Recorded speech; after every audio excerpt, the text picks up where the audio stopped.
केहू नइखे भरोसा लायक, दुनिया बाटी बड़ी दुखदाए। कैसे जीही केहू दर्द ये तना सह के, हो ये तना सह के। दवा दिल के बनावे के पड़ी, रामदेव बाबा से कह के। दवा दिल के बनावे के पड़ी, रामदेव बाबा से कह के।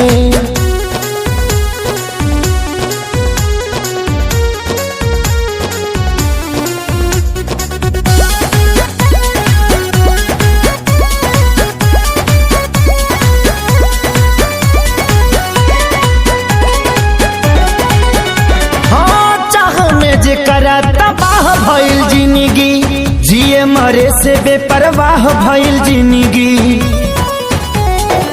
चाह में जेकरा तबाह भइल जिंदगी, जिए मरे से बेपरवाह भइल जिंदगी। जेकरा खातिर सब कुछ कइनी, ओकर नजर में बाबुर भइनी। दिल के गिरल दीवार हमारे ढाह के, हो गिरल ढाह के। दवा दिल के बनावे के पड़ी, रामदेव बाबा से कह के। दवा दिल के बनावे के पड़ी, रामदेव बाबा से कह के।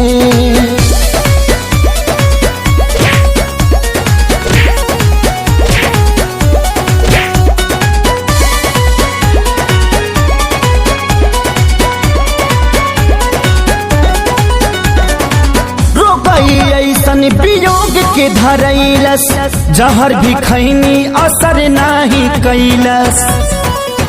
हार गई ऐसन वियोग के धरैलस, जहर भी खैनी असर नाही कैलस। मर चाहे मर ना पाई, जिए देवे ना जुदाई। याद हलचल आवेला रही के, हो आए रह के। दवा दिल के बनावे के पड़ी, रामदेव बाबा से कह के। दवा दिल के बनावे के पड़ी, रामदेव बाबा से कह के।